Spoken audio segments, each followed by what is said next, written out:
بتسمع عن سبلمنت اسمه الكرياتين. هو الكرياتين ايه الكرياتين ده واجيبه ولا لا؟ وشفت ناس كتير اصحابي خدوا كرياتين وخدوا واي بروتين، والاتنين ممكن يتحطوا على بعض على فكرة. لقيتهم عندهم ضخامة عضلية قوية جدا. اولا الكرياتين موجود في العضلة بتاعت حضرتك طبيعية جدا. الكرياتين موجود في بعض الاكلات زي اللحمة، السي فود، الاكلات المأكولات البحرية. الكرياتين هو ناتج طبيعي للامينو اسيدز. الكرياتين بيزود الطاقة، يعلي الانرجي، بيزود البرفورمانس، الاداء الرياضي. في كل الرياضيين، يعني مش شرط الرياضيين اللي في الجيم بس يكونوا هم اللي بيستخدموا كرياتين. في ناس بتلعب رياضات تانية زي الكيك بوكسينج، زي الجري، زي اي ممكن يستخدموا الكرياتين. الكرياتين بيزود البرين هيلث، يعني الكرياتين بيقلل البلاد شوجر، السكر في الدم.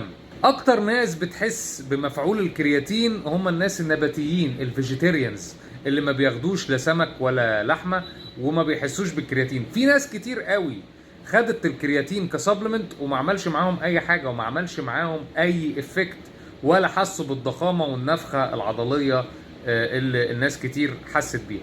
لما بتاخد كرياتين بيحصل ايه؟ انت بتزود مخزون الكرياتين اللي جوه العضله بتاعت حضرتك، بتزود حاجه اسمها الاي تي بي اللي هو الانرجي، زي ما بتزود من تحمل العضله لشيل الاوزان او للمجهود الكبير اللي بتقابله، بتقلل الماسل بريك داون او تكسير العضله. كتير قوي فاهمه القصه دي من الرياضيين، ان هو للاسف بيتمرن بس بيحصل تكسير للعضله نتيجه ان مفيش تغذيه كويسه، او ان هو بيتعرض لمجهود زياده.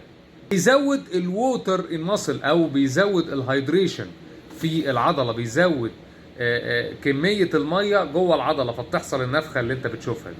بيحسن الماسل ريبير، او ان العضله تتصلح تاني او تبني نفسها من جديد في بناء العضلات. الكرياتين ليه طريقتين في ان انت تاخده، تاخد من 3 ل 5 جرام يوميا بعد او قبل التمرين، يا بتعمل حاجه في الاول اسمها لودنج فيز. يعني ايه لودنج فيز؟